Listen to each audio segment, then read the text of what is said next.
दोस्तों, एक समय की बात है जब पाकिस्तान के एक गांव में हफीजा नाम की एक लड़की रहती थी।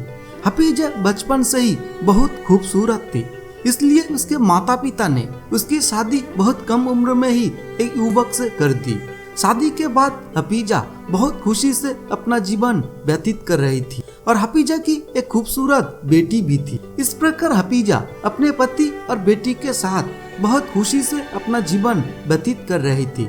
लेकिन दोस्तों, एक दिन हफीजा के पति के साथ एक बड़ा सड़क हादसा हो गया और उस दुर्घटना में हफीजा के पति की मौत हो गई। हफीजा के पति की मौत के बाद हफीजा अपने भाई के साथ रहने लगी, लेकिन हफीजा और उसके बच्चे की सारी जिम्मेदारी उठाना उसके भाई के लिए संभव नहीं था। एक दिन हफीजा का भाई एक बूढ़े आदमी को अपने घर ले आया और उस पर हफीजा से शादी करने के लिए दबाव डाला। वो बूढ़ा आदमी हफीजा से उम्र में बहुत बड़ा था, इसलिए हफीजा उसे कभी भी अपने पति के रूप में स्वीकार नहीं कर सकी। लेकिन हफीजा ने यह भी सोचा कि अगर वो एक बूढ़े आदमी से शादी करेगी तो उसकी बेटी को पिता मिल जाएगा। इसलिए हफीजा ने अपनी अनिच्छा के बावजूद आखिरकार इस निकाह के लिए हामी भर दी। इसके बाद हफीजा अपनी बेटी के साथ उस बूढ़े आदमी के घर चली गई और किसी तरह अपने परिवार का भरण पोषण करने लगी। हफीजा बहुत कम उम्र से ही एक ईमानदार दिल वाली महिला थी। उन्होंने अपना जीवन पूरी तरह से अल्लाह और कुरान शरीफ के निर्देशों के अनुसार जीने की कोशिश की। वो नियमित रूप से दिन में 5 बार नमाज पढ़ते थे और हफीजा के बेटी में भी ये सब गुण थे। हफीजा की बेटी भी एक नेक लड़की थी जो अपनी माँ की तरह दिन में 5 बार नमाज पढ़ती थी और हमेशा अल्लाह की शुक्रिया अदा करती थी। हालांकि हफीजा ने अपनी शादी के पहले कुछ दिन काफी अच्छे से बिताए, लेकिन कुछ दिनों के बाद हफीजा को एहसास हुआ कि उसका पति एक बहुपत्नी, शराबी और बहुत बुरे स्वभाव वाला आदमी था। उसने सारा दिन कोई काम नहीं करता था, सारा दिन वो बस शराब पीकर पड़ा रहता था।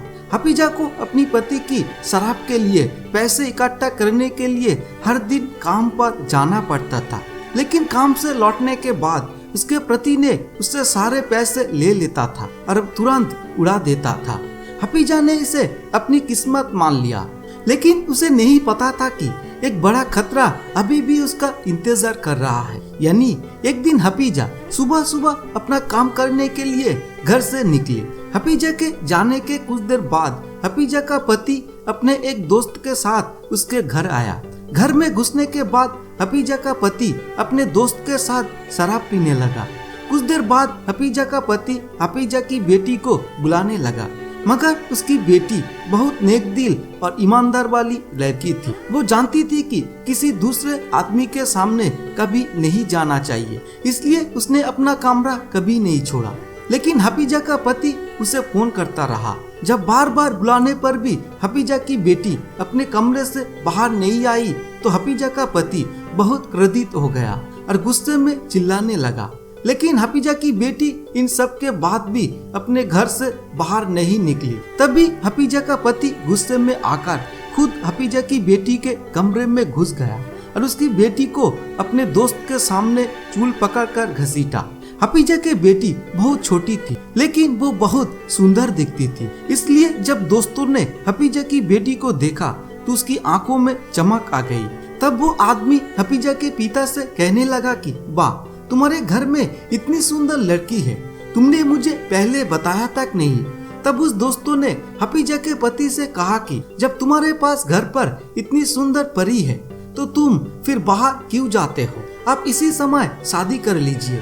जब आपका मन भटक जाए तो आप बाहर आकर थोड़ी देर के लिए हमसे मिलेंगे और हमसे मिलने के बाद इस परी के पास आ जाएंगे। तुम अभी भी जवान हो, खूबसूरत भी दिखती हो, इसलिए अपनी जवानी को ऐसे बर्बाद मत होने दो।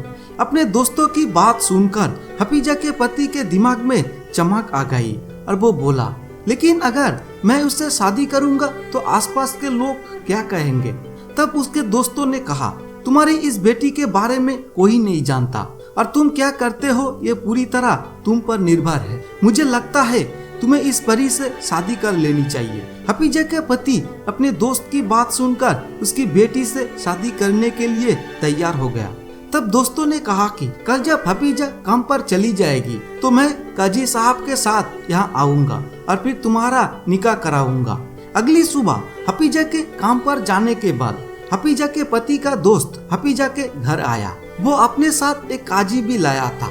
तब हफीजा का पति अपनी बेटी को लेकर आया और काजी के सामने खड़ा हो गया और काजी से कहा कि ये लड़की अनाथ है, मैं इससे शादी करना चाहता हूँ और इसे अपनी पत्नी का दर्जा देना चाहता हूँ, फिर यह अपना बाकी जीवन खुशी से बिता सकेगी। ये सुनकर काजी साहब ने कहा, लेकिन ये तो आपकी बेटी के समान है, आप इसे बेटी की तरह ही पालें, तो भी ये अनाथ लड़की सुख से रह सकेगी। काजी साहब की ये बात सुनकर दोस्तों ने काजी साहब से कहा, जितना काम करने को कहा जाए उतना ही करो, और इसके अलावा हम आपको इस काम के लिए भुगतान भी कर रहे हैं। ये सुनने के बाद काजी साहब ने अपनी अनिच्छा के बावजूद हफीजा की बेटी का निकाह हफीजा के पति से करा दिया। फिर वो काजी साहब वहाँ से चले गए। शैतान उस समय हफीजा के पति पर हावी हो गया था, जिसने उसकी बेटी से शादी की थी और बहुत समय पहले उसने अपनी सभी सीमाएं लंघ कर दी थी। लेकिन अब वो अपनी बेटी के साथ वो सब करना चाहता था जो एक पति अपनी पत्नी के साथ करता है।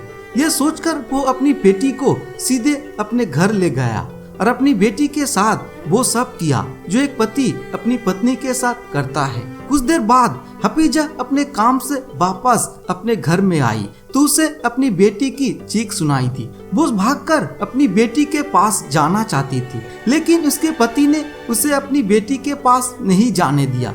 तब उसके पति ने उससे कहा कि मैंने तुम्हारी बेटी से शादी कर ली है और आज से वो मेरी पत्नी बनकर इसी घर में ही रहेगी। अपने पति की ये बात सुनकर हफीजा को तो जैसे उसके पैरों के नीचे से जमीन ही निकल गई और उसे समझ नहीं आ रहा था कि अब उसे क्या करना चाहिए। एक पिता अपनी बेटी से कैसे शादी कर सकता है? हफीजा को ये बात समझ में नहीं आई। उसने अपनी पति की चेहरे की ओर देखा, लेकिन उसके पति का मन अब शैतान से भर चुका था, इसलिए उसके पति के चेहरे पर एक शैतानी मुस्कान काम कर रही थी। तभी हफीजा ने देखा कि उसके पति ने उसके कमरे का दरवाजा फिर से बंद कर दिया और अंदर से उसकी बेटी की चीख फिर से आने लगी। ये चीख सुनकर हफीजा पत्थर की तरह हो गई। कुछ देर बाद उसने अपनी बेटी को चिल्लाते हुए सुना और कह रही थी, हे अल्लाह, तू ही सबका मालिक है। आज मेरे पिता ने मेरे साथ जो किया, उसके बाद एक पिता तो दूर की बात है, अब वो एक इंसान कहने की भी लायक नहीं है। अब इसका न्याय करे अल्लाह, अब इसका न्याय करे। हफीजा की बेटी इतना कहकर चुप हो गई। तब हफीजा जबरदस्ती उसके घर में घुसी और उसने देखा कि उसकी बेटी जमीन पर पड़ी हुई है और अपने पिता की यातना को सहन करने में असमर्थ रहे, इसलिए वो इस यातना को सहन करने में असमर्थ होकर मर गई। लेकिन तभी हफीजा की नजर अपने पति पर गई और फिर उसने जो देखा वो उसे और भी हैरान रह गया। उसने देखा कि उसके पति का आधा शरीर बिल्कुल कुत्ते जैसा हो गया और साथ ही उसका पति भौंक रहा था। उसके पति के कुछ देर तक ऐसे ही भौंकने के बाद वो मौत की आगाज में समा हो गया और इस तरह अल्लाह ने हफीजा के पति को उसके किए की सजा दी। तो दोस्तों, आज का वीडियो बस इतना ही है।